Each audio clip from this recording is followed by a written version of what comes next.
ኦንሊ ጂሰስ ኢየሱስ የሚለውን ስም ቢጠራ ዞሮ ዞሮ የእግዚአብሔርን ልጅ ይቃወማል። ክርስትና መሰረት የሌላቸውንም ማየት ይቻላል። የሚመሩት በአንድ አይነት መንፈስ ነው። ስለዚህ የእነርሱ ዋና ጠላት የእግዚአብሔር ልጅ ነው። በንብ ድምፅ አይነት መገለጥ ይመጣላቸው ነበረ ለቄስ ተክሌ ይላል። ያው የእነሱ መጽሐፍ ላይ ነው ያለው። ለሙሐመድም በተመሳሳይ መንገድ ነው ይመጣላቸው የነበረው። ምናልባት ይሄ የህመም ምልክትም ሊሆን ይችላል። ታይኒተስ የሚባል ከጆሮና ከአይምሮ ጋር የተያዘ ህመም አለ። እስልምና የእግዚአብሔር ልጅ የሚለውን ሙሉ በሙሉ ይክዳል። ኢየሱስ የእግዚአብሔር ልጅ አይደለም ብሎ ይክዳል። ኦንሊ ጂሰስ ኢየሱስ የእግዚአብሔር ልጅ ነው ይልና መለኮትነቱን ይክዳል። ሙሐመድ ምን ብሏል? ዝንብ ዋንጫችሁ ውስጥ ብትወድቅ ወደ ውስጥ ደፍቃችሁ ከዛ አውጥታችሁ ጠጡ፣ በአንድ ክንፏ በሽታ በአንድ ክንፏ መድኃኒት ትሸከማለችና። ቄስ ተክሌ ውስጥ ዝንቦቹን ውስጥ እያሉ ነው የጠረጓት። ይሄ መጽሐፍ ቅዱስ ሰጠኝ መጽሐፍ ሰጠኝ ምናምን የሚለው ሙሐመድ ክሌም ሲያደርገ የነበረው እሱ በእርግጥ ፊዚካል መጽሐፍ አልነበረም ሲል የነበረው፣ ግን መጽሐፍ ተሰጠኝ ነበር ሲል የነበረው። ይሄ ሄቨንሊ ፍሌሽ ወይም ሰማያዊ ስጋ የሚባለው አስተምህሮ የክርስቶስን ሰው መሆን አስመልክቶ የተነሳ የክህደት ትምህርት ነው።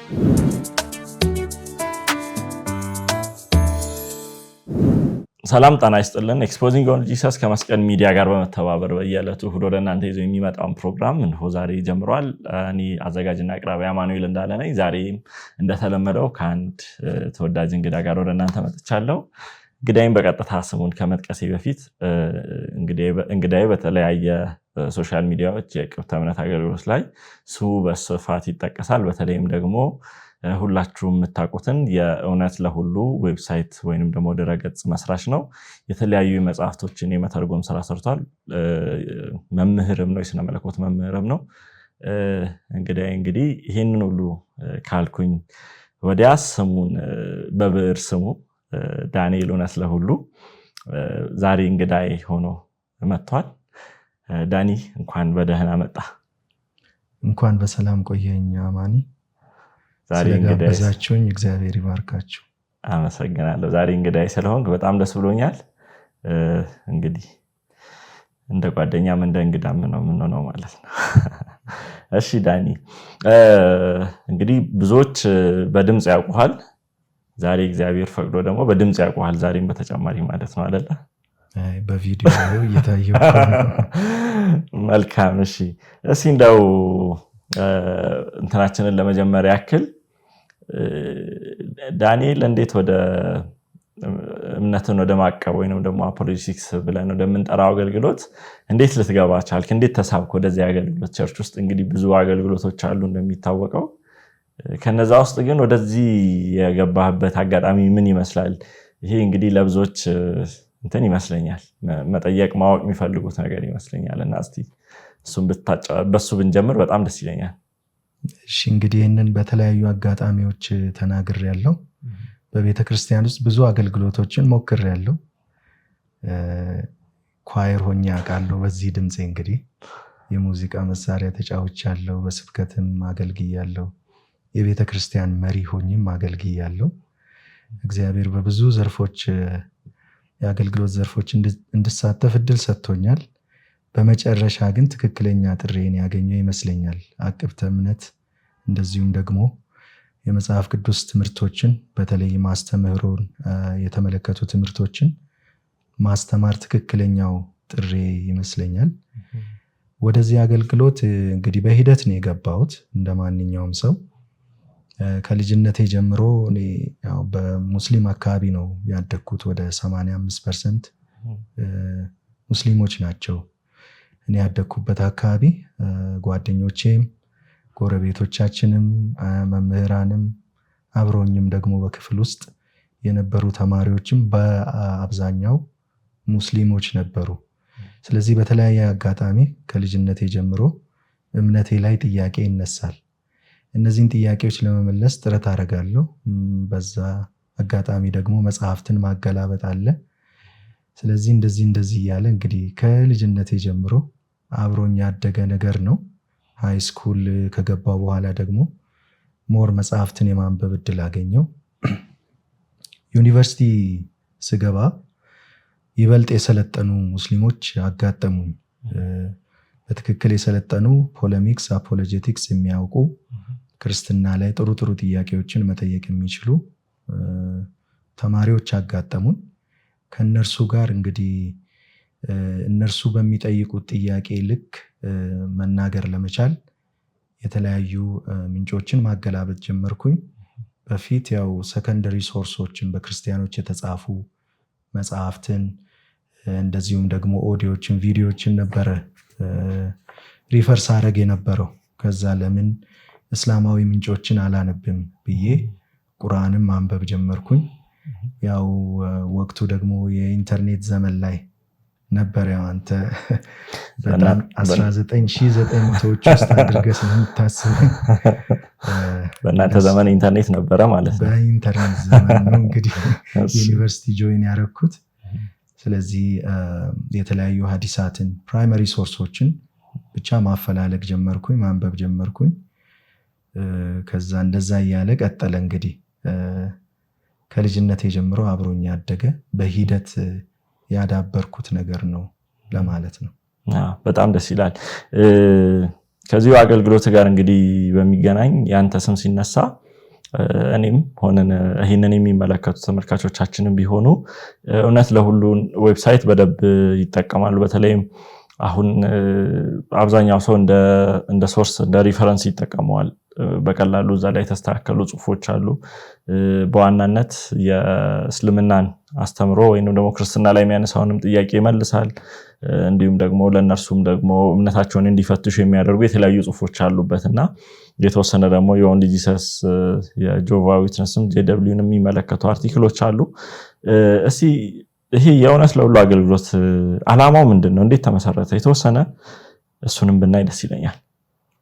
ከእውነት ለሁሉ አገልግሎት በፊት አንድ ትንሽዬ ብሎግ ነበረችኝ፣ ትንሳኤና እውነት የምትል ምናልባት የሚያስታውሷት ሰዎች ሊኖሩ ይችላሉ። እዛች ላይ የተወሰኑ አርቲክሎችን እንደዚሁ እጽፍ ነበረ። አንድ የፌስቡክ ፔጅም ነበረኝ ለእስልምና መልስ የሚል አንሰሪንግ ኢስላም፣ ያው በዓለም ላይ ትልቅ የሚባለው በእስልምና አቅበተ እምነት ረገድ እሱ ነው። እዛ ላይ አንዳንድ የአማርኛ አርቲክሎችን እጽፍ ነበረ። እንደዚሁም ደግሞ የኦሮምኛ ሴክሽን ላይ እጽፍ ነበረ እና እዚህ የፌስቡክ ገጽ ላይ ብዙ ሙስሊሞች ይመጣሉ፣ እንጌጅ እናደርጋለን። በወቅቱ አክቲቭ ነበረ። ጥሩ እየሰራው እንዳለው ነበር ይሰማኝ የነበረው በወቅቱ። ከዛ አንዲት ኦርቶዶክስ ናት፣ አንዲት እህት መታ በውስጥ አወራችኝ እና ባለፉት ጥቂት ሳምንታት ብቻ ወደ 20 የሚጠጉ ልጆች ሰልመውብናል። ይሄ ሆነው ደግሞ ዋትሳፕ ላይ ነው ብላለችኝ። ከዛ እሱን ለማየት እንግዲህ እሷ ያለችውን የዋትሳፕ ግሩፕ ጆይን አረግኩ ማለት ነው። እዛ ዋትሳፕ ግሩፕ ውስጥ በስም የምናውቃቸው ትልልቅ ሙስሊም ኡስታዞች እነዚህ የአረብ ሀገራት የሚኖሩ እህቶቻችንን በሰላ ሙግት ያጣድፏቸዋል። የተወሰነ እንጌጅ ለማድረግ ሞከርኩኝ። የተሻለው መንገድ ግን በትክክል ትኩረት አድርጎ ሙግቶችን በሙሉ የሚዳስስ እና ደግሞ ለማንበብ ምቹ የሆነ በእኔ ቁጥጥር ስር ሊሆን የሚችል ዌብሳይት ማደራጀት ነው ብዬ አሰብኩኝ። ከዚያ አንድ ጥሩ ክርስቲያን ወንድም አለ። እሱ የተወሰነ እገዛ አደረገልኝ፣ በሐሳብም በተለያዩ መንገዶችም። ከእርሱ ጋር ሆነን ይህንን ዌብሳይት ጀመርን ማለት ነው እና በወቅቱ ለአህመዲን ጀበል 303 ጥያቄዎች ለምትለው መጽሐፍ መልስ ጽፌ ነበረ። በህትመት ገበያ ላይ ነበረች። እሱ ሙሉ መጽሐፉን እዛ ዌብሳይት ላይ ጫንን። ብዙ ጎብኚዎችን ማግኘት ጀመረ። ዌብሳይቱ እያለ እያደገ መጣ ማለት ነው። እንግዲህ ይህ ሁሉ ከዛሬ 7-8 ዓመት በፊት የሆነ ነው። አሁን እውነት ለሁሉ በኢትዮጵያ ውስጥ ግንባር ቀደም ሊባል የሚችል በተለይም እስልምናን የተመለከተ ድረገጽ ወደ መሆን አድጓል። ይህ ሁሉ የእግዚአብሔር ስራ ነው። ብቻዬን አይደለሁም። ሌሎች ወንድሞች አሉ። ሙሐመድ እውነት ለሁሉ አለ፣ ወንድማችን ሳሚ አለ፣ ዘላለም መንግስቱ። ወንድማችን ሳሚ ማለት ባለፈው እንግዳ የነበረው ማለት ነው፣ ሳምሶን። እሺ፣ ዘላለም መንግስቱ በሀገራችን ውስጥ ስመጥር ከሚባሉት አፖሎጂስቶች መካከል አንዱ ነው። ወንድም ሚናስ የሚባል አለ፣ በግሪክ እና በዕብራይስጥ በጣም የሰለጠነ ዶክተር ሻሎም መኮንን የሚባሉ ጸሐፊም አሉን እና እኔ ደግሞ አለው ማለት ነው። ስለዚህ ጥሩ ጥሩ ጽሁፎችን እናስነብባለን። ጽሁፎቹን ኤዲት ማረጋቸው እኔ ነኝ። ስለዚህ ያው እኔ በእውቀቴ ልክ ማለት እኔ በተረዳሁት ልክ አርቲክሎቹ ኳሊቲያቸው የተጠበቀ እንዲሆን ጥረት አደርጋለሁ። ስለዚህ ሐሳቦቹን ኤዲት አደርጋለሁ። የሚጨመር ነገር ካለ የሚቀነስ ነገር ካለ እንደሱ እያደረኩኝ በተቻለ መጠን እግዚአብሔር በሰጠን ጸጋ መጠን አርቲክሎቹ ጥሩ ኳሊቲ እንዲኖራቸው ነው ጥረት የምናደርገው። ጥሩ ዌብሳይት ነው ብዬ አስባለሁ እና ቢጎበኙት ብዙዎች ተጠቃሚ ይሆናሉ። አሁንም ያለን ትራፊክ በጣም ሂውጅ ነው፣ በጣም ትልቅ ነው። በሺዎች የሚቆጠሩ ሰዎች ናቸው የሚጎበኙት። ግን ደግሞ ብዙ የማያውቁ ሰዎች አሉ እና በዚያው አጋጣሚ የቃለ ምልልስ እንደ ማስታወቂያ ያገለግለናል። ምናልባት የማያውቁ ሰዎች እውነት ለሁሉ .ኔት ብለው ሄደው ቢጎበኙ ወይንም ደግሞ እውነት ለሁሉ .ኮም ብለው ቢገቡ ብዙ ጠቃሚ ትምህርቶችን ያገኛሉ ብዬ አስባለሁ። ሊንኩን ከታች እናስቀምጥላቸዋለን። ስክሪኑ ላይ በሚያዩት እውነት ለሁሉ .ኔት በሚለው ቢገቡ ያገኛሉ። የአርቶቱ ስራን ቅድም ስታነሳልኝ ነበርና እንዴት የተዋጣል የአርቶት ስራ እንደምትሰራ እኔም መመስከር እችላለሁ።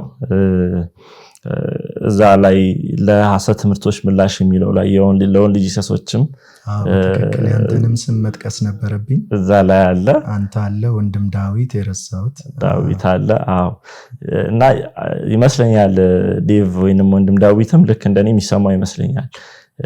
ጽሁፎቹን ፖሊሽ አድርገ ምናምን አስተካክለ ካወጣ በኋላ በጣም ሌትሊ ነው እኔ መሆኑን ማቀው። በጣም ቆንጆ አድርገ ነው የአርቶት ስራ የምትሰራው።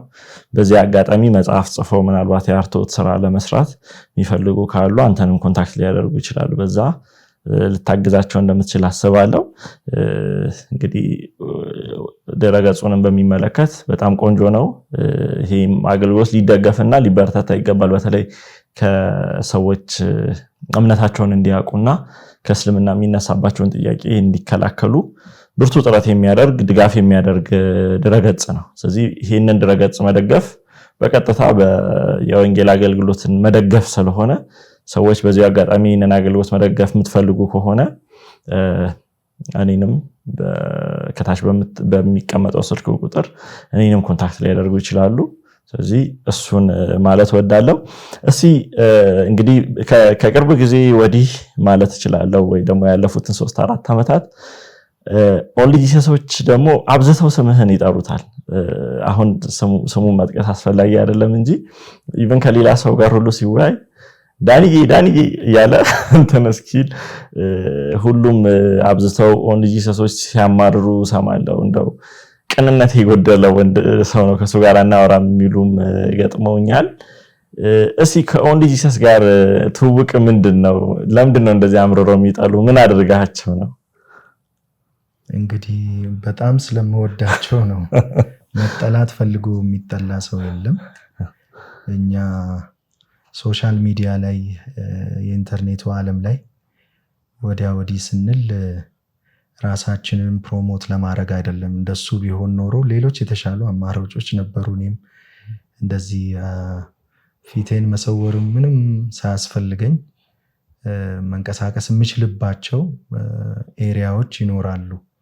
እሱም አይደለም ሰዎችንም ደግሞ በመጥላት አይደለም፣ የማንንም እምነት ለመንካት በመፈለግም አይደለም። በቅንነት የእግዚአብሔርን መንግስት ለማገልገል ነው። የገባንን እውነት ለማስረዳት ነው። የሁላችንም ዓላማ እሱ ነውና ግን ሰዎች ያው አንተ በቅንነት የምታደርገውን ነገር እያደረግ ዞሮ ዞሮ በሐሳብ ካልተግባባ ምናልባት እንግዲህ እንደ ባላንጣ ሊያስቡ ይችላሉ። እንደርሱ ካልሆነ በስተቀር የተለየ ምንም የበደልኳቸው ነገር ያለ አይመስለኝም። እዚህ አንዳንድ ጊዜ ሰዎችን በሐሳብ ማሸነፍ ሲቸግር ስም ማጥፋት የሚባል ጥሩ ከሰው ልጆች የውድቀት ባህር የሚመነጭ መሳሪያ አለ። እሱን መሳሪያ ትመዛለህ ማለት ነው። እና እዛ አካባቢ ያለው ነገር እንደሱ ይመስለኛል። ግን ደግሞ በእውነት ከልባቸው የሚወዱኝ የሚያከብሩኝ፣ ለእኔ ደግሞ ቅን የሆነ አስተሳሰብ ያላቸው ሰዎችም አጋጥመውኛል። እንዲሁ ዝም ብለው አጉል ወሬ የሚያወሩት እሱ ቅን አይደለም እንደዚህ አይደለም ብለው የሚሉት በጣም በጣት የሚቆጠሩት ናቸው። አብዛኞቹ ግን ከልባቸው ይወዱኛል፣ እኔም ደግሞ ወዳቸዋለሁ። በግል ማወራቸው አሉ። ከዚህ ከእምነትም ባሻገር እንዲሁ እንደ ሰዎች ጓደኛ መሆን ይቻላል አይደል? ከዚህ ቀደም በሚዲያ ላይ በተደጋጋሚ ተናግሬያለሁ። የአጎቴ ልጆች ኦንሊ ጂሰስ እምነት ተከታዮች ነበሩ። አሁን ግን ሁላቸውም ተመልሰዋል እና ሰፈር ውስጥም ደግሞ በቅንነት የሚያወሩኝ አሉ ማቃቸው። ስለዚህ ይሄኛው ኢንተርኔት ላይ ያለው ነገር ብዙ አያሳስበኝም። ዋናው ነገር የእግዚአብሔርን ስራ መስራት መቻላችን ነው። እኛ ጋር ያለው አስተሳሰባችን ንጹህ፣ ቅን እንደ እግዚአብሔር ቃል ከሆነ ሰዎች ለእኛ ምንም አይነት አመለካከት ቢኖራቸው ኢትስ ኦኬ። ዋናው ነገር እሱ አይደለም። ከኦንሊ ጂሰስ ወይ ደግሞ ከኢትዮጵያ ቤተክርስቲያን ጋር በሚገናኝ ልክ ጌታ ኢየሱስን እንደ አዳኝ አድርገህ በተቀበልክ ሰሞን ወይ ደግሞ በመንፈሳዊ ሕይወት ልጅ እያለ በእድሜም ልጅ እያለ ነው በእርግጥ ያንን አሁንም ልጅ ነህ። የዛኔ ያጋጠመ አንድ ገጠመኝ ነበረ። ምናልባት እሱን ነገር ብናነሳ ደስ ይለኛል። ጥቅስ ቀንጨብ እያደረጉ ሲያነቡልህ ያስክበት አጋጣሚ ምናልባት እሱን ብታነሳና በዛ ያይዘ ደግሞ ወደዚህ አገልግሎት እንዴት መጣ፣ ከኦንሊ ጂሰስ የሚነሱትን ጥያቄዎች መመለስ የሚለውን እዛ ላይ ፎከስ ያደረገውን አገልግሎት እንዴት ጀመርክ? በጣም ጥሩ ጥያቄ ነው። ልጅ ሆኜ እንግዲህ በ12 ዓመቴ ነው እኔ ወንጌላውያን አብያተ ክርስቲያናትን የተቀላቀልኩት። ወንጌልን በመቀበል ረገድ የኔ ቤተሰቦች ከከተማው የመጀመሪያዎቹ ነበሩ እና እኛ ጌታን የተቀበልን ሰሞን ብዙ ሰዎች ከኛ ጋር አብረው ጌታን ተቀበሉ። ያው ይሄ አንዱ ስትራቴጂያቸው ነው። በነገራችን ላይ አዳዲስ ሰዎችን ማጥመድ፣ እንደዚህ ወንጌል አዲስ ወደሚገባባቸው ቦታዎች ሄደው ወንጌላውያን አማኞች ወንጌል ከሰበኩ በኋላ እኛም እኮ አንድ ነን እንደዚህ ነን እያሉ ሰዎችን መሳብ፣ ይሄ አሁንም ድረስ የሚጠቀሙት ዘዴያቸው ነውና ተመሳሳይ ነገር ነበር ያደረጉት። እኛ አዳዲስ አማኞች ነበርን፣ መጡ ወደኛ ከተማ፣ ከዚያ መናገር ጀመሩ። ሁሉ ነገራቸው ተመሳሳይ ነው። ያው መጨረሻ ላይ ወደ ዶክትሪኑ ሲኬድ እነርሱ የሚሰብኩት ኢየሱስ ሌላ ኢየሱስ ነው። ያው የኔ ቤተሰብ በእርግጥ ጠንካራ ኦርቶዶክስ አማኝ ነበሩ መጀመሪያውን። ስለዚህ ስላሴ የሚለውን ሐሳብ ልጅ በሆንም በተወሰነ ደረጃ እረዳለሁ። ስለ ክርስቶስ ማንነት፣ ክርስቶስ የራሱ አባት የራሱ ልጅ እንዳልሆነ በትክክል እረዳለሁ። ያው መንፈሳዊ ጨለማ ካልሆነ በስተቀር ይህንን ቀላል እውነት መረዳት ለማንም የሚቸግር መሆን አልነበረበትም። ስለዚህ ዲሞኒክ ዲሰፕሽን፣ ስፒሪቹዋል ዳርክነስ የሚባለውን ነገር የምትረዳው እንዲህ ያሉ ቀላል ለህፃናት እንኳ በቀላሉ ሊረዷቸው የሚችሏቸውን ነገሮች ሰዎች ለመረዳት ሲቸገሩ ነውና ያው ልጅም ቢሆን ይሄ ነገር ለአእምሮዬ ግልጽ ነበረ እና ብዙ ተነጋገርን። ብዙ ሳምንታት ነው የተመላለሱት። መጨረሻ ላይ አንድ ጥሩ ጎበዝ ወንድም መጥቶ እዛ ስለ ዶክትሪን ጥሩ አድርጎ አስተምሮ ነው ነገሩ የከሸፈባቸው። ግን ያው ብዙ ጊዜ ሲመላለሱ ነበር። መጨረሻ ላይ የኦንሊ ጂሰስ ቤተ እምነት ፈጽሞ እውነት ሊሆን እንደማይችል እንዳውቅ እግዚአብሔር የረዳኝ አጋጣሚ አሁን አንተ ሜንሽን ያደረግከው ነው እና ትዝ ይለኛል። የገበያ ስፍራ ነው፣ ዳር ላይ ቆመን ነበር የምንነጋገረው። ሁለት የኦንሊ ጂሰስ አማኞች ናቸው። ይህ ማለት በ12 ዓመት ማለት ነው። ገና በ12 ዓመት ማለት ነው። ትንሽ ነበርክ ማለት ነው። ምህረቱን አልጠቅስም። እሺ፣ ሁለት ናቸው እና አንደኛው በወቅቱም ቄስ ይመስለኛል፣ ዋና ተናጋሪ እሱ ነበረ እና መጽሐፍ ቅዱስ አውጥቶ ራእይ ምዕራፍ 5ን ያነብልኛል። ራእይ ምዕራፍ 5 ላይ በዙፋኑ ላይ ለተቀመጠው ለበጉም የምትል ጥቅስ አለች።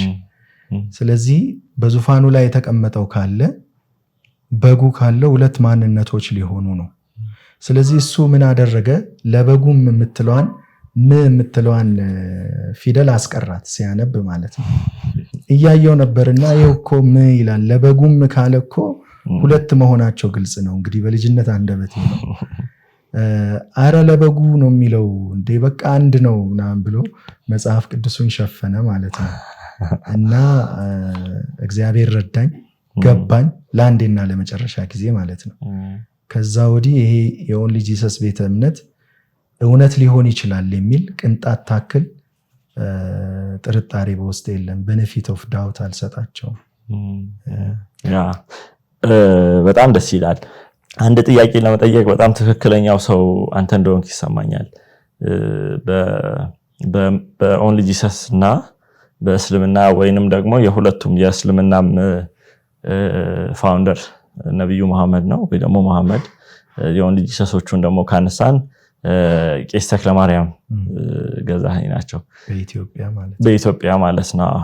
በእርግጥ በኢትዮጵያም እሳቸውን እንደ መስራች ማንሳት ይከብዳል። ከእሳቸው ጋር እኩል የተጠመቁ ስላሉ ምናልባት ሰማያዊ ስጋ የሚለውን ትምህርት ስለሚያስተምሩ ዩኒክ አድርገን ሊነሳ ይችላል። በጊዜ ሳይሆን ፊገር ከመሆንም አንጻር ፊት ለፊት ስለሆኑ እንጂ በነ ቢሾፕ አማረ ዋቅቶላ የሚባሉ ትልቅ የቤተ እምነቱ ከእሳቸው ጋር የነበሩ ብዙ አሉ።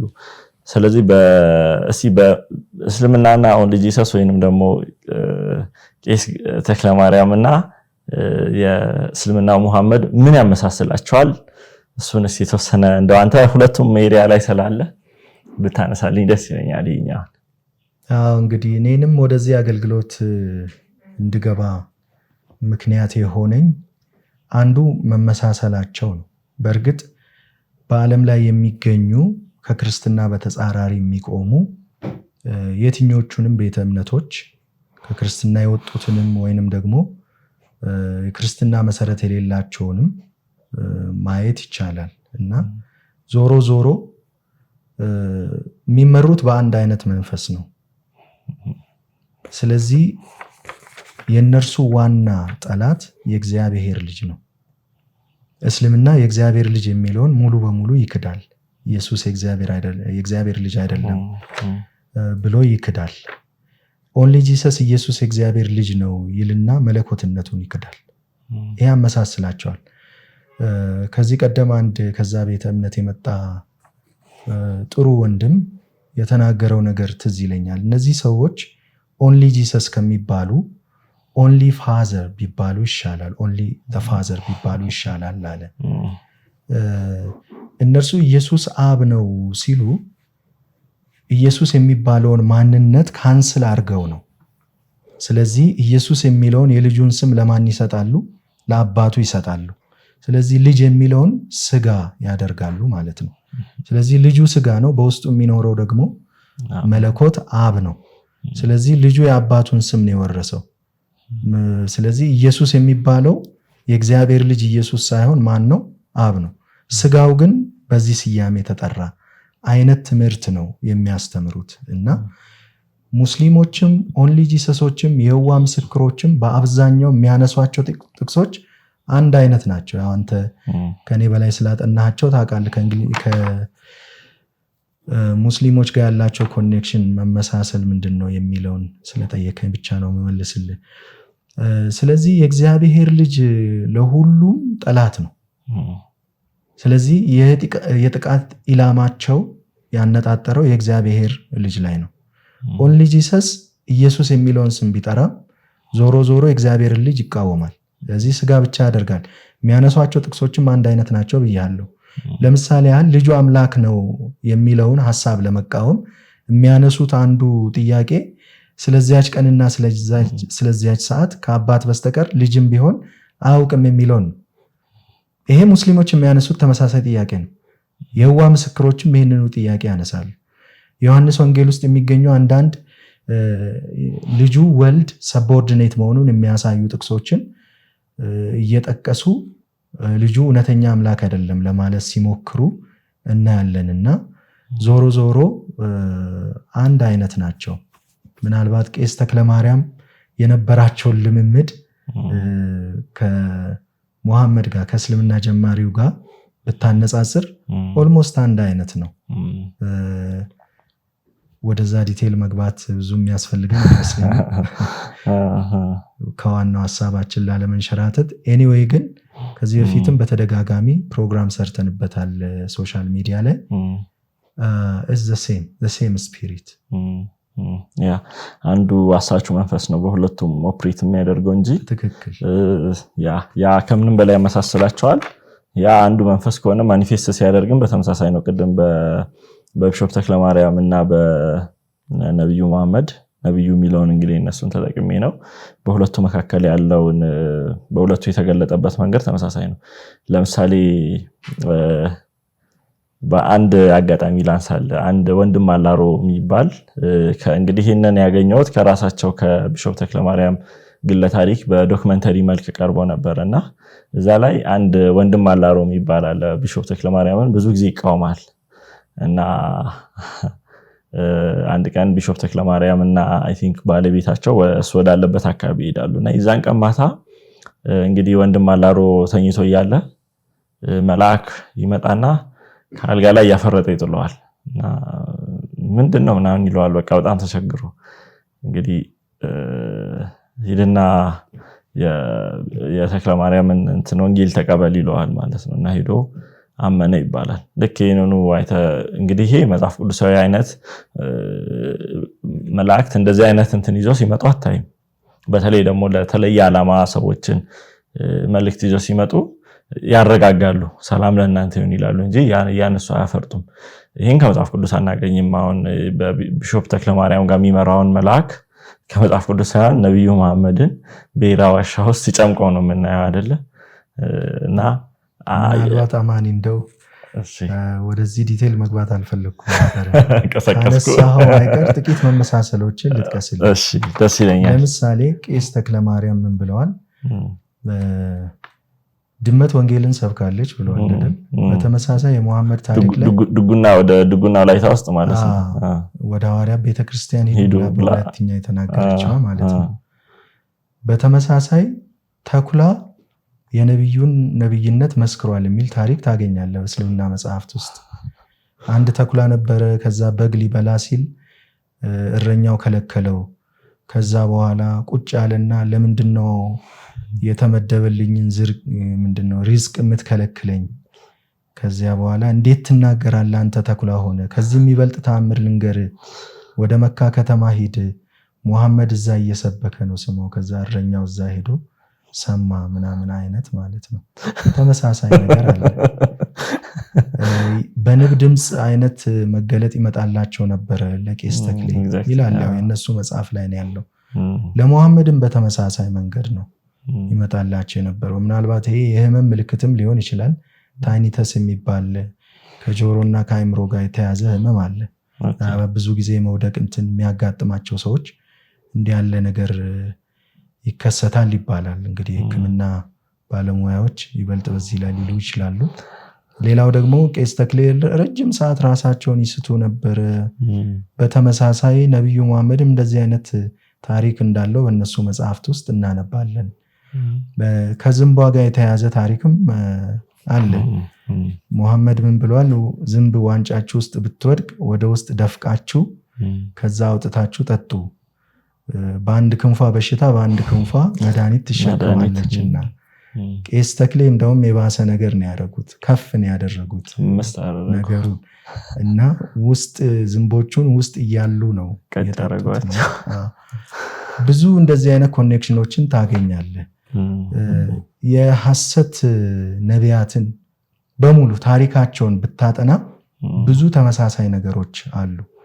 ለምሳሌ አሁን ጆሴፍ ስሚዝ የሚባለውን ምናልባት እየሰሙን ያሉ ወንድሞችና እህቶች የሙሐመድና የጆሴፍ ስሚዝ መመሳሰል ብለው አሁኑኑ ኢንተርኔት ላይ ሰርች ማድረግ ይችላል። ጆሴፍ ስሚዝ ማለት የሞርሞን ማለት ነው፣ የሞርሞኑ ጀማሪ ማለት ነው።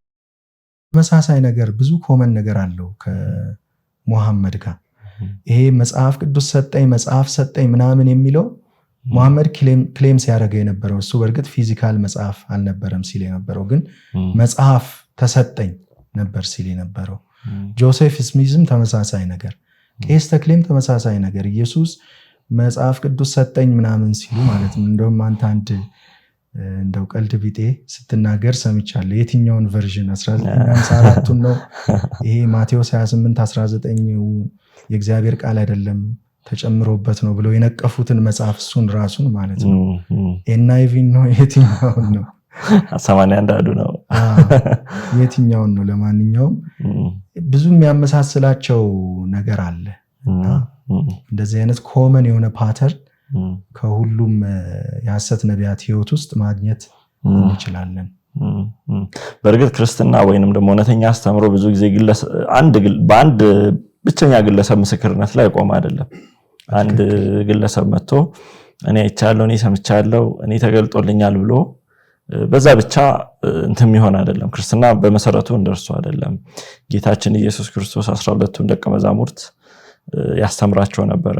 ከጌታችን ሞትና ትንሣኤ በኋላ ደግሞ እነዚሁ ደቀ መዛሙርት ሌሎችን ክርስቲያኖችን እያፈሩ በሂደት እንትን እያለ ነው የሚሄደውና ለክርስትና አንድ ግለሰብ ብቻውን አየው ሰማው የሚለው በጣም እንግዳ ነገር ነውና ብዙ ጊዜ ከሌሎች ከሞርሞንም ከእስልምናም ከክርስቲያን ሳይንስ ውስጥም እንደዚህ ያሉ ነገሮች በግለሰቦች ላይ የሚመሰረቱ ስለሆኑ ትንሽ አስቸጋሪ ያደርጋል። ቅድም አንድ ነገር ስታነሳ ነበረ ሰማያዊ ስጋ ብለህ ነበርና ዛሬ እስቲ እንደው አንድ ሐሳብ እናነሳለን።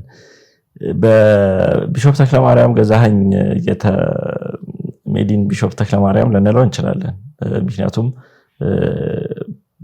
ማይታወቅ አስተምሮ ስለሆነና ሰማያዊ ስጋ ተብሎ የሚታመን አንድ ትምህርት አለና የሐዋርያት ቤተክርስቲያን ወይንም ደግሞ ኦንሊ ጂሰሶች ሰማያዊ ስጋ ብለው የሚያምኑት ትምህርት ራሱ እስኪ ምንድነው? መጀመሪያ ትምህርቱ ምንድነው? እንደው ልክ ነው ልክ አይደለም ከሚለው ፍረጃ ከመነሳታችን በፊት አንተ እስቲ እንደው እንድታብራራልኝ የፈለኩት ሰማያዊ ስጋ ትምህርት ምንድነው? ምን ብለው ነው የሚያስተምሩት? እንግዲህ ይህ ትምህርት በእነሱ የተጀመረ አይደለም። በጥንታዊ ቤተክርስቲያን ታሪክ ውስጥም በተለያየ መልኩ ሲታይ የነበረ አይነት አስተምህሮ ነው። በመካከለኛው ዘመን ምናልባት ታሪካዊ ዳራውን ጊዜ ካገኘን ማውራት እንችላለን። ግን ምንድነው ለሚለው ጥያቄ ይሄ ሄቨንሊ ፍሌሽ ወይም ሰማያዊ ስጋ የሚባለው አስተምህሮ የክርስቶስን ሰው መሆን አስመልክቶ የተነሳ የክህደት ትምህርት ነው። ስለዚህ ዋና ፍሬ ሐሳቡ ኢየሱስ ክርስቶስ ከድንግል ማርያም ስጋ አልነሳም የሚል ነው። ወይም ከኛ ከሰው ልጆች ጋር የተያያዘ ዲኤንኤው የተያያዘ ስጋ አይደለም፣ ከኛ የተለየ አይነት ስጋ ነው ይመስላል እንጂ ትክክለኛ የሰው ስጋ አይደለም የሚል ነው። ስለዚህ ከሰማይ ይዞት መጣ የሚሉም አሉ። ይዞት መጣ አይነ ሴንስ ሊትራሊ እንደዚህ ይዞ መጣ አይነት ሳይሆን ጀስት በቃ ቃል ነበረ፣ ቃል ስጋ ሆነ፣ ዜርፎር ሰማያዊ ነው አይነት ማለት ነው። እሱ ጋር ግን ላቋርጥና በትርጉም ደረጃ ራሱ ምን ማለት ነው የሚለው ግን ግልጽ የሆነ ማብራሪያ ፊልም ያደርግ አይመስልም? ግልጽ የሆነ ማብራሪያ ሲሰጡ እኔ ሰምቼ አላውቅም እውነቱን ለመናገር ማለት ነው። ከሚናገሯቸው ነገሮች አንጻር ግን ምን ለማለት ፈልገው ነው የሚለውን የተወሰነ ያህል መረዳት እንችላለን። ግን በትክክል አፋቸውን አውጥተው ሳያብራሩ በደፈናው ግን አፋቸውን አውጥተው መናገር ሲናገሩ ምን ሰማው ንግግር ሰማያዊ ስጋ የሚለው አባባል ነው። ከማርያም ስጋ አልነሳም የሚለውንም ደግሞ አሉታዊ ንግግር ይጨምሩበታል። ስለዚህ ሰማያዊ ስጋ ስትሉ ምን ማለታችሁ ነው ብለን ስንጠይቃቸው የተለያየ አይነት ምላሽ ነው የሚሰጡት። ግን ኮመንሊ የተለመደው ምላሻቸው በስብከቶቻቸው መካከል የሚናገሩት ምላሻቸው ቃል ስጋ ሆነ የሚል ነው። ያው መጽሐፍ ቅዱስ ውስጥ የተጻፈ ጥቅስ ነው፣ ግን ሳያብራሩ ነው በደፈና የሚሉት። ከበስተጀርባ ያለው ሐሳቡ ምንድነው? ቃል ነው ስጋ የሆነው እንጂ ስጋ አልነሳም ነው። ስለዚህ ቃል ስጋ ሆነ ሲል መጽሐፍ ሆነና ነሳ ላይ ልዩነት ይፈጥራሉ። እሺ በትክክል። ስለዚህ ቃል ስጋ ሆነ የሚለው እንግዲህ ብዙ አማራጮች አሉ። ቃል ወደ ስጋ ተለውጦ ነው ወይ የመጀመሪያው ጥያቄ። ለዚህ መልስ አይሰጡም። ወይንም ደግሞ ለምሳሌ መጽሐፍ ቅዱሳችን ገላትያ ላይ ምን ይላል? ኃጢአት ያላወቀውን እርሱን ስለኛ ኃጢአት አደረገው ይላል። ሊትራሊ ኢየሱስ ኃጢአት ወደሚባል ሰብስታንስ ተቀየረ ማለት አይደለም። የኛን የኃጢአት ዕዳችንን ስለወሰደ ኃጢአታችንን ስለተሸከመ ኃጢአት እንደሆነልን ተነገረ።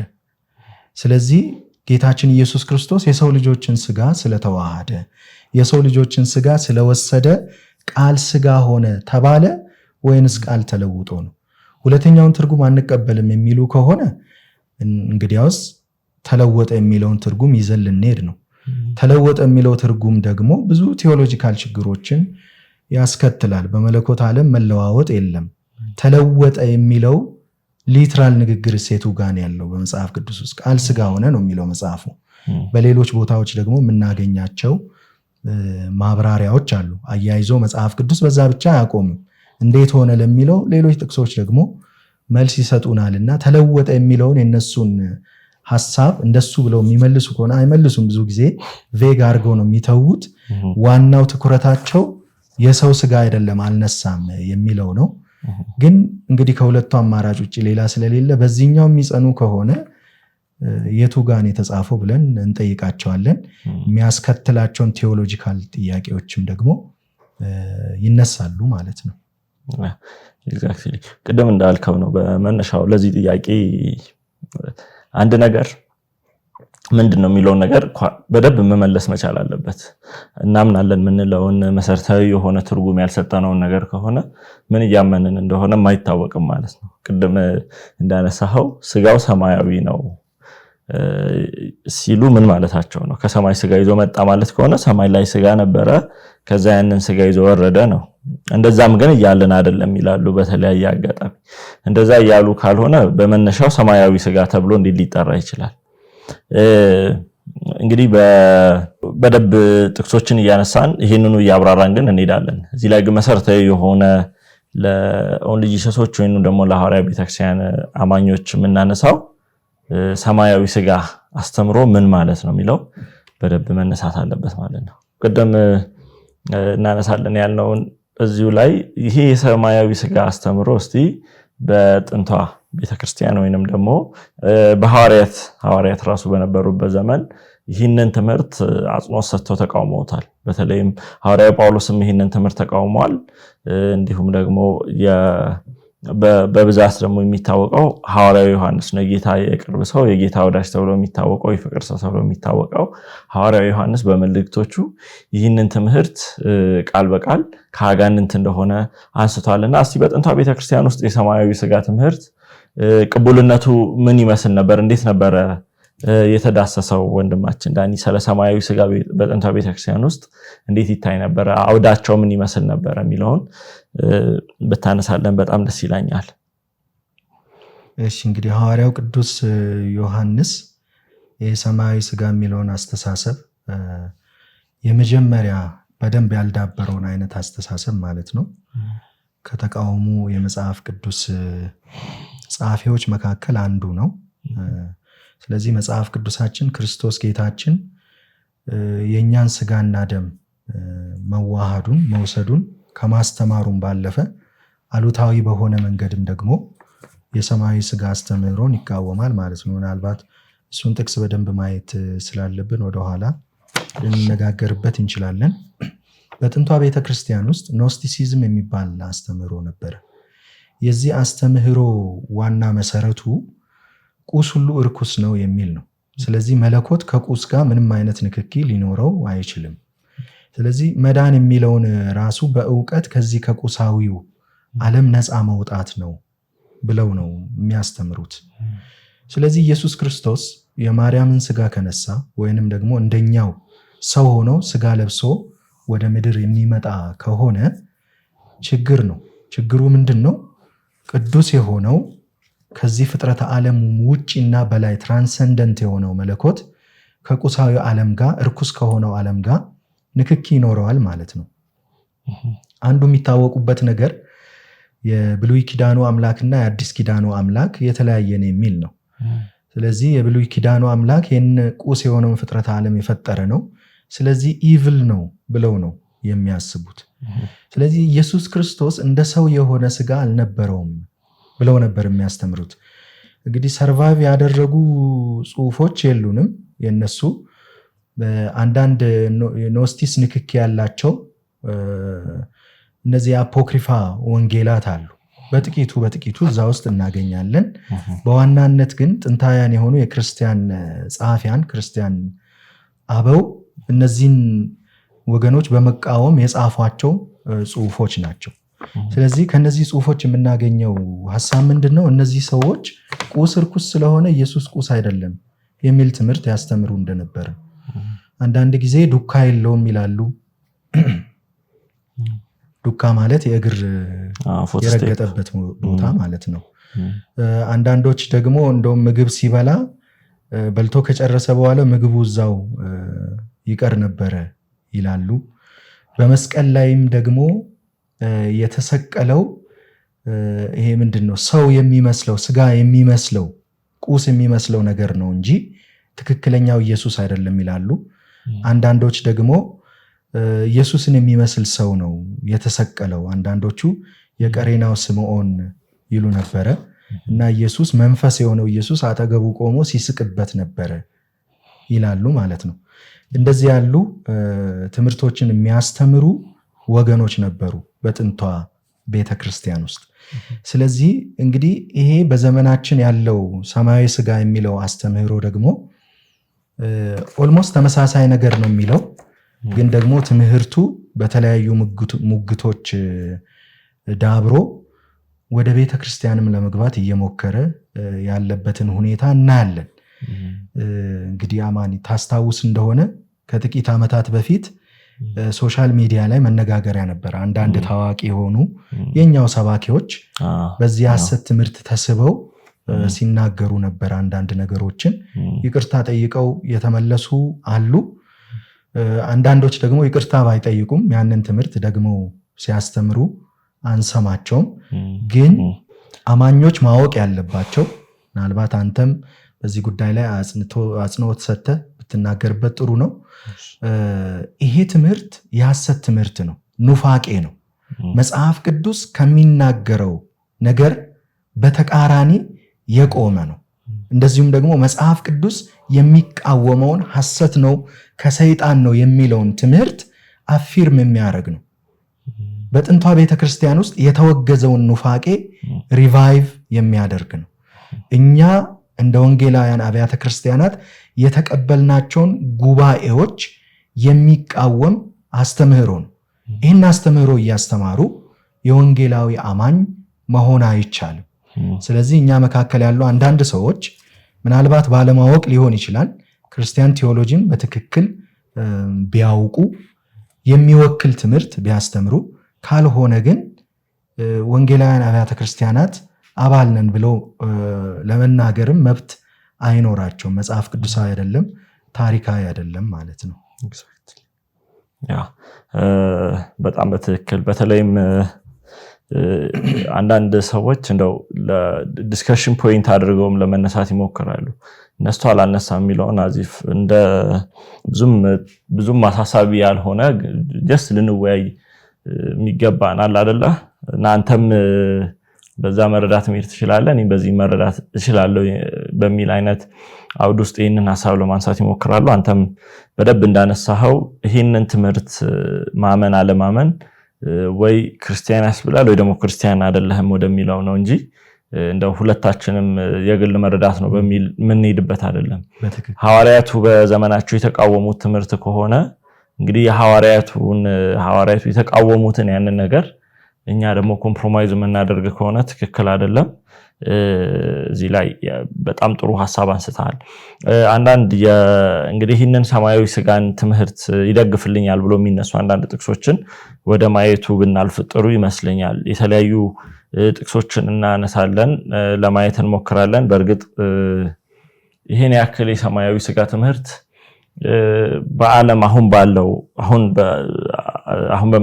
ይህንን በምናስተላልፍበት ሰዓት በዓለም ይሄ ትምህርት ኢትዮጵያ ውስጥ ወይ ደግሞ በኢትዮጵያ ሐዋርያዊ ቤተክርስቲያን ብቻ የሚታመን እንደሆነ ሁሉም ሊያውቀው ይገባል። ሌላ ቦታ የሚታመን አይደለም። ምናልባት ወደ ኋላ ላይ እንመጣለን። ግን እንደው እንደምታውቀው ምንፍቅና ወይንም የስተት ትምህርቶች ሁሉ ጊዜም ቢሆን እኛ ምንፍቅና ነን፣ የመጽሐፍ ቅዱስ ጥቅስ የለንም፣ የራሳችንን ሐሳብ ነው የምንናገረው አይደለም የሚሉት።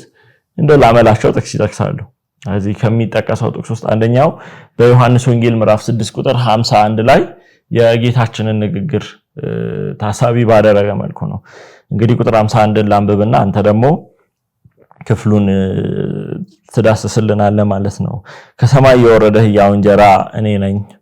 ሰው ከዚህ እንጀራ ቢበላ ለዘላለም ይኖራል። እኔም ዘላለም ሕይወት የምሰጠው እንጀራ ስጋዬ ነው በማለት ተናገረ። ስለዚህ ለዓለም የምሰጠው እንጀራ ስጋዬ ነው የሚለውንና ከሰማይ የወረደ ሕያው እንጀራ እኔ ነኝ የሚለውን ይሄ ከሰማይ የወረደ ስጋ ነው ከታች ካለው ጋር ከሰማይ የወረደ ሕያው እንጀራ ይላል።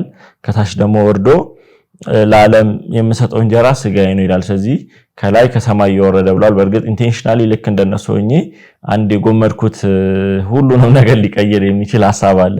ግን ልክ ይሄንን በእነሱ ቀሳውስት ዘንድ የሚቀርበውን አይነት ፕሬዘንቴሽን ነው እያቀረብኩ ያለሁት። ጥያቄውን ለመጠየቅ ያክል ከሰማይ የወረደ ሕያው እንጀራ እኔ ነኝ። በመጀመሪያው ላይ ያው እኔ ነኝ የሚለውን ዘልያለው። ከሰማይ የወረደ ሕያው እንጀራ የሚል ሐሳብ አለ። ከታች ደግሞ ይሄ እንጀራ ስጋዬ ነው ብሏል። ስለዚህ ይሄ እንጀራ ከሰማይ ነው የወረደው ወይንም ደግሞ ሰማያዊ ነው የሚል ሐሳብ በእነርሱ ቀሳውስት ይነሳልና ይሄ ክፍል በእውኑ እንደው አጠቃላይ አውዱ ይህንን ትምህርት ይደግፋል የሚል ሐሳብ አለ ወንድም ዳንኤል? በፍጹም አጭሩ መልስ እሱ ነው። ረጅሙ መልስ ደግሞ አውዱም አይፈቅድም።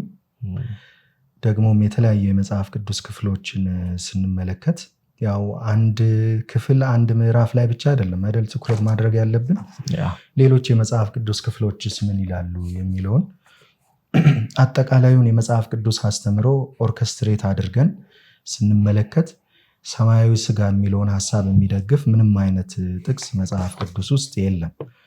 ተነጣጥሎ ግን አሁን አንተ ባነበብከው መንገድ ማለት ነው ኢንፋሲስ መስጠት በሌለብህ ቦታ ላይ ኢንፋሲስ ሰጥተህ እንደዚሁም ደግሞ ቆራርጠ የምታነብ ከሆነ ሊመስል ይችላል። ግን መጽሐፍ ቅዱስ አጠቃላይ ትምህርቱ እሱ አይደለም። ጥቅሶችም ደግሞ በአውድ ሲነበቡ ያንን አያስጨብጡም። እንግዲህ ጌታችን ኢየሱስ ክርስቶስ ከአይሁድ ጋር ሲነጋገር ነው ይህንን ያለው። ይከተሉት የነበሩት አይሁድ ያው እሱ የሰራውን ተአምር አዩ፣ እንጀራ በሉ። ስለዚህ ጌታ ኢየሱስ የተሻለውን ነገር ፈልጉ አላቸው። እርሱም ጀስት እኔም ፈልጉኝ ነው የጌታ የኢየሱስ ሐሳብ። እዛ ቦታ ላይ አንተ እኔ የምትለው ሐሳብ እነርሱ ያው ሲያነቡ እኔ የሚለውን ሐሳብ ይተዉና ስጋው የሚለው ላይ ነው ትኩረት የሚያደርጉት። ስለዚህ ከሰማይ የወረደ የሕይወት እንጀራ ጌታችን ኢየሱስ ክርስቶስ ራሱ ነው። እኛ ጌታችን ኢየሱስ ክርስቶስ መነሻው ምድር ነው ወይም ምድራዊ ነው ብለን አይደለም የምንለው። አስ ፐርሰን ከአባቱ ጋር በዘላለም የነበረ ከሰማይ የወረደ የሕይወት እንጀራ ነው ጌታችን ኢየሱስ ክርስቶስ። ስለዚህ ስለ ፐርሰኑ ስለ ማንነቱ ነው እዚህ ቦታ ላይ እየተናገረ ያለው። ከዛ በኋላ እኔ ለዓለም የምሰጠው እንጀራ ስጋዬ ነው ብሎ ሲል እናያለን። ግን ይሄ ማለት ምን ማለት ነው? ሰማያዊ ስጋ ነው ስጋዬ እያለ ነው ወይ? በእርግጥ ጌታችን ኢየሱስ ክርስቶስ ወረድ ብሎ ይህንን ሐሳብ ሪፊዩት ያደርጋል መልሶ። እነሱ ስለ ስጋ ሲያስቡ ጌታችን ኢየሱስ ክርስቶስ እኔ ለዓለም የምሰጠው ቃሌን ነው ብሎ ሲል እናያለን። እና እኔ የምነግራችሁ ቃል እውነትም ነው መንፈስም ነው ብሎ ኮንቨርሴሽኑን ከፍ ሲያደርግና መንፈሳዊ ሲያደርግ እንመለከታለን። ማለት እነሱ በቁስ ሊትራሊ ስጋውን እየቆራረጡ መብላት በሚለው ሐሳብ ሲረዱ የነበሩትን ጌታችን ኢየሱስ ክርስቶስ ስለ ቃሉ እየተናገረ እንዳለ ሲነግራቸው እናያለን። አንዳንዶች ምናልባት ከዚህ ትርጓሜ ጋር ላይስማሙ ይችላሉ። እኔም ማምነው ጌታችን ኢየሱስ ክርስቶስ ስጋዬ ብሎ ሲል ሊትራል ስጋና ደሙን እያለ ሳይሆን ቃሉን እያለ ነው የሚል እምነት ነው ያለኝ። ምክንያቱም ተመልከቱ ቁጥር 63 ላይ እንደዚህ ይላል። መጀመሪያ ላንብብላችሁ።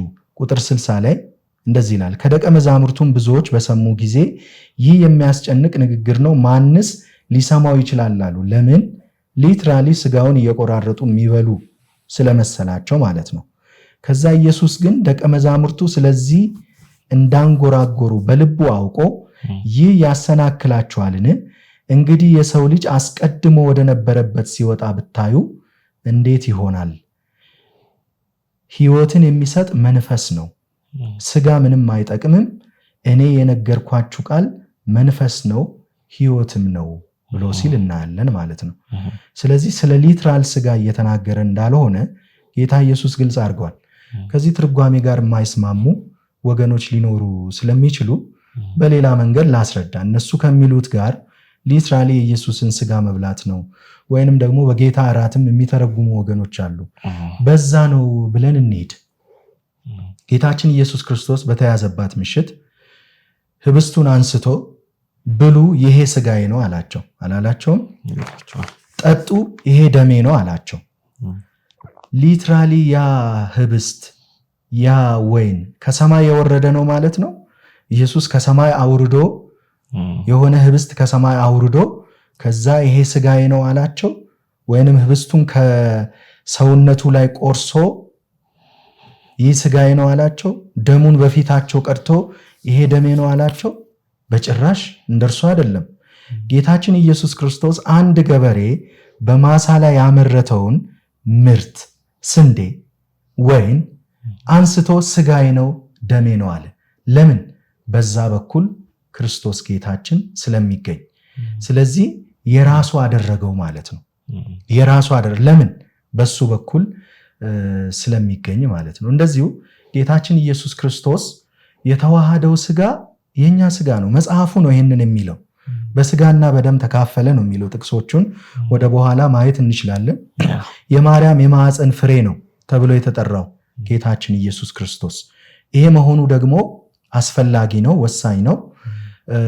ግን ደግሞ ሊትራሊ እንደው የለበሰውን ሥጋ ነው ከሰማይ የወረደ እንጀራ ብሎ ያለው ብለን ብንል እንኳ ይሄ ማለት በዛ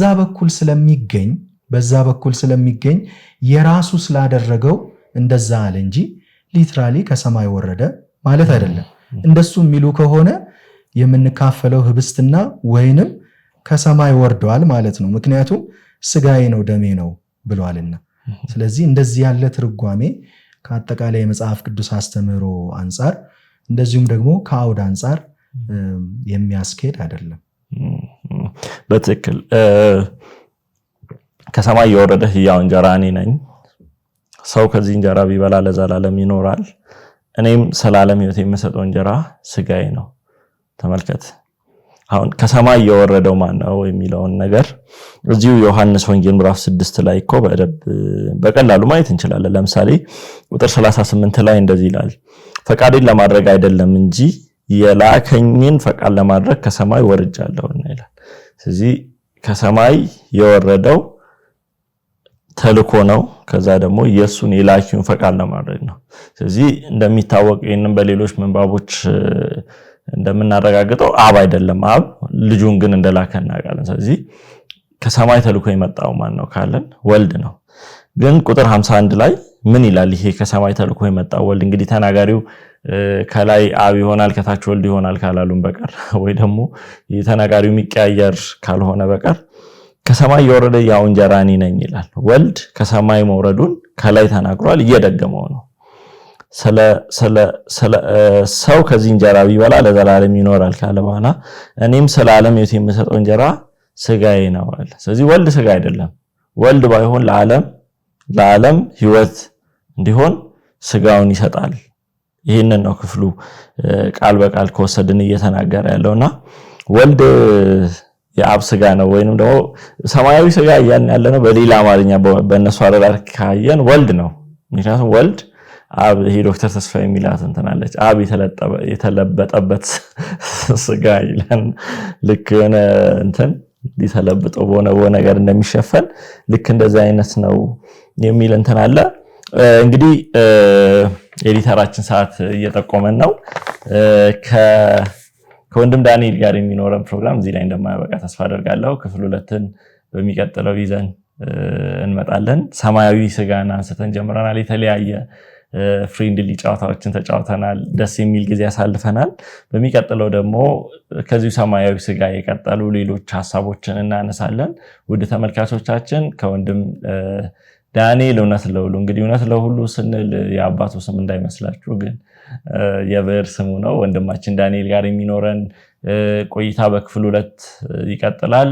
እናንተም ተመልካቾቻችን ጠብቃችሁ ክፍል 2ን በተመሳሳይ ሰዓትና በተመሳሳይ ቦታ እንደምትከታተሉን ተስፋ አደርጋለሁ። መስቀል ሚዲያን ሰብስክራይብ ያላደረጋችሁ ካላችሁ በዚሁ አጋጣሚ መስቀል ሚዲያን ሰብስክራይብ ያድርጉ፣ ላይክ ያድርጉ። እንዲሁም ደግሞ በአስተያየት መስጫው ላይ የተለያዩ ሀሳብ አስተያየቶቻችሁን አስቀምጡ። እሱን የምንመለከት ይሆናል። እኔ አቅራቢ አማኑኤል እንዳለ ስለነበረን ቆይታ ከልብ አመሰግናለሁ። ደህና ቆዩ።